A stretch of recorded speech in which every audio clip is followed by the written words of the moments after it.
You know that burning feeling in your chest after a big meal? Yeah, we've all been there. We call it heartburn, maybe pop in antacid, and then we try to forget about it. But what if that quick fix is based on a total misunderstanding of what's really going on in your gut? Today, let's finally separate the facts from fiction when it comes to all this digestive distress. So when you feel that burn, what's your first move? Grab something to neutralize the stomach acid, right? I mean, it seems totally logical. But what if I told you that for a lot of us, the problem isn't too much acid, but the complete opposite? What if it's too little? Seriously, this one idea could completely change how you think about your digestive health. First things first, let's start with the story we all know. This is the conventional wisdom, and hey, for some people, it's absolutely the right one. It really all boils down to a pretty simple mechanical problem. At its heart, acid reflux is, well, it's exactly what it sounds like. You've got this incredibly strong acid in your stomach, and it's flowing the wrong way, backwards and upwards into your esophagus. And let me tell you, your esophagus is just not designed to handle that. That's what causes all the damage and that awful burning pain. Okay, so think of this muscle at the very top of your stomach. It's called the lower esophageal sphincter, or LES for short. Just picture it as a one-way door. It opens up to let food in, and then it's supposed to slam shut tight. But what if that door is a little weak, or it just doesn't seal all the way? Well, that's when stomach contents can splash right back up. And that splash is exactly what we feel as heartburn. All right, so you've got the classic model down. Now get ready, because we're about to flip the whole script. This is where things get really, really fascinating. What if the problem doesn't start with a faulty valve at all, but with what's going on inside the stomach itself? Here it is, the big paradox. When you have low stomach acid, you can't break your food down properly. So that undigested food just sits in your stomach and ferments, creating gas and a whole lot of pressure. All that pressure builds up, and it literally forces the valve at the top of your stomach open from below, allowing whatever little acid you do have to splash up. So you see, the problem isn't too much acid. It's acid being in the completely wrong place. And this really shows the difference perfectly. The high acid story is simple. You just get heartburn. But with low stomach acid, you can get that exact same heartburn plus a whole bunch of other fun issues like gas, bloating, and that nasty feeling of food just sitting in your stomach like a rock. If that list on the right sounds a little too familiar, you might be dealing with the low acid paradox. So you're probably wondering, how can I get a clue about my own acid levels? Well, there are a few simple at-home tests you can consider. One is a super easy pressure test. Just gently press on a spot about an inch below your breastbone and an inch to the left. If that's tender, it can be an indicator. Another one is the baking soda test. Mix a 1/4 teaspoon of baking soda and water and drink it first thing in the morning. If you've got enough acid, you should burp within a few minutes. No burp could be a sign of low acid.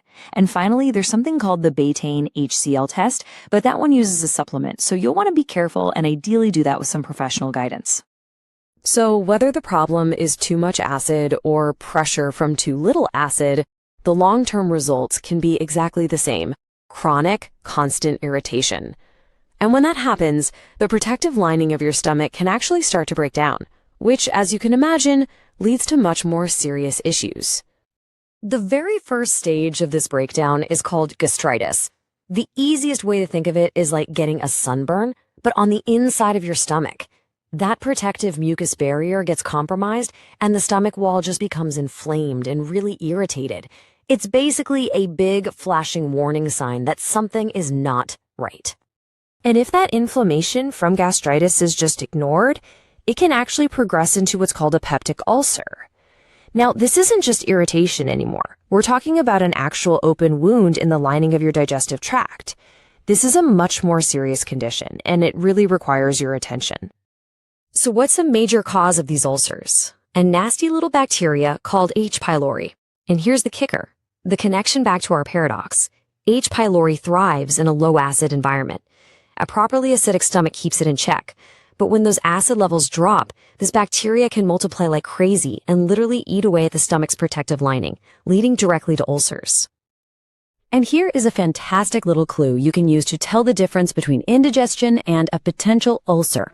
It's from Dr. Eric Burke. He says that if you have an ulcer, eating food will often give you some temporary relief from the burning. It kind of coats the sore. But with regular indigestion, eating usually just makes the pain worse. That's a huge tell. Okay, I know we've covered a lot of the problems, from simple reflux all the way to serious ulcers. But what can you actually do about it all? Well, the great news is there is a clear, actionable path you can take for relief, for healing, and for prevention. We're going to break this down into 4 simple, logical steps. We'll kick things off with immediate changes you can make today, then move into foods and remedies that soothe. We'll talk about some natural teas, and we'll finish up with the crucial info on when it's really time to see a doctor. All right, step 1. These are the fundamentals. Things like cutting back on smoking and alcohol. We know for a fact they weaken that LES valve we talked about. Elevating the head of your bed a bit just lets gravity help you out while you sleep. And simple changes, not eating right before bed, wearing looser clothing, and figuring out your personal trigger foods, they can make a massive, immediate difference. Now for step 2. Let's talk about healing from the inside out. If your stomach lining is inflamed, certain foods can be just incredibly soothing. Cabbage juice, for instance, is famous as a powerful remedy for helping ulcers. The chlorophyll in wheatgrass juice also has amazing healing properties. And then there are simple things like a banana, some honey, or even just plain boiled rice or potatoes. They can provide really gentle, soothing relief while your body gets to work healing itself. Moving on to step 3, simple, natural teas. For that occasional bout of heartburn, these can really work wonders. Basil, fennel, and ginger have all been used for, ever, to calm an upset stomach. They're super easy to make and can be a really warm, soothing alternative to just chugging water.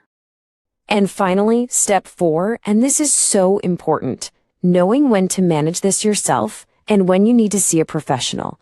If you think a medication you're on is causing your reflux, or if you suspect you might have an H. pylori infection, seeing a doctor is absolutely essential.